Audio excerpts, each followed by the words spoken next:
I guess what was kind of the biggest learner that you had when you transitioned out? And is there a way in which you view it specifically for transitioning that might make it a little bit easier?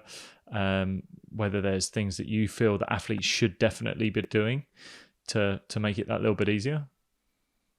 So the first thing that I learned, so a lot of athletes get, asked to go into schools and go into businesses and say, like, talk about sport and all the lessons learned for sport, how we can put it into business. And, some athletes are really good at it, and they'll go in and go, yeah, we talked about goal setting and blah, blah, blah, and the team dynamics of people and everything like that. And one of the first kind of things that I was doing was going into schools, and a couple of businesses asked me to do a couple of talks. The biggest thing that I learned in transition is to bloody practice what I was bloody talking about. That's what I bloody learned. It was just like, there was me going on about working together, how you need a team of people, how you need like sort of to change and adapt and all these sort of things and control the controllables. And then I'd get home and go, oh my God, I don't know what I'm doing, like this. And then I just sort of like, you know what, I've just been talking about this, but it didn't, there was no connection of, I was going into Gail Emms athlete mode when I was going in to talk at schools and talking to business, and I never ever put the two that actually it was me, and I actually do need to sort of take, sort of listen to what I'm talking about and all that stuff. And it's just like, I just, maybe it's stubbornness, maybe it's like, I'm gonna fight through this, I can do it myself. I don't know what it was. It was just, there was no connection. But then again, it was, I never had that help to help me put the two together. I was just so on my own, working around and just sort of fighting fires, not being the proactive one. And then when I did get that connection, then it was like, right, who do I talk to? Who's my team of people around me now? Because no one knew what to do with me. I was a mess. Athletes now, I think, again, I've talked about that holistic approach, sort of doing a lot more of this self-awareness, identity stuff, right as soon as you can. Don't leave it to after you've retired. Work on who you are way before you've, so who are you other than the footballer? Who are you other than the rugby player? Who are you? Sort of say your name and this is what you're about. Understand your characteristics, your behaviors, your loves, your motivations, all that stuff. Then, whether you want to study or not, or whether you want to work in a business one day a week, that's your personal choice. But as long as you know this, that this, and again, talking to other athletes, just get info. The more you just put that tunnel vision of just that medal or just that title, the more it's going to get harder and harder, because what happens is it narrows. What you want to do is just keep these lovely blinkers open to everything, because you never know what's going to happen. You could get this horrible injury the next, tomorrow, or you could get, all the funding cut or whatever. We just don't know what's going to happen. So keep those blinkers open as much as possible. Yeah, I think with the world we live in as well, of social media and the access that you can get, whether it's like something like LinkedIn, I think LinkedIn is a really undervalued commodity for athletes. Yes, I look at a lot of my ex-teammates and I really wish they were building their brands. I really wish they were out there and go, because like you said, as soon as you finish, your phone will stop ringing and that will be it.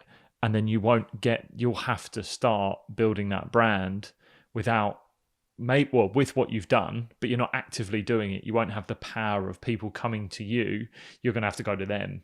And that I think is more a practical thing that you can do. I love how we talk about talking, and it's the same thing that if talk about mental health and talking about mental health and things like that. And I think yes, we need to talk about it, but that is literally the first step, as the first step of a process that should happen. And then in place of that, there should be practical steps.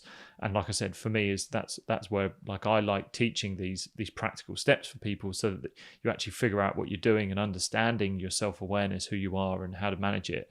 But then there is this commercial side of sport that you can leverage, especially as a professional. And that is 100% building your brand. Like I wish things like Instagram, Yeah. like LinkedIn and all that were like really fired up and weren't growing when I was jumping in. Yeah. Like they were growing and they were very embryonic in that time, but now they're not. And now there are times when you can just bang, you can set yourself up, you can set up a business before you've even finished. Yeah. And that's a great way to leverage. So I think that's more of a practical thing that people can definitely do coming out of their sport for transitioning, for sure. Yeah. I think just talk to anyone and everyone, literally go through every single business card that you've got, or even, you know, sort of talk to the marketing person at your, you know, sort of your club or your, you know, anyone. Don't be afraid to make those calls and just say, look, you know, I just want to meet up and chat with people because I just don't know which path to take. And you never know, by chatting to this person, chat to 20, 30 different people, because you never know, everyone will be there going, well, you know what, you can put you in touch with this person, put you in touch with this person. And you know what, the world, it's a great network, but you've got to, it's being proactive with it. Yeah. That's a good point. If you're a part of a club as well, like sporting club, get to know everyone. Get to know everyone in finance, get to know everyone in the admin staff.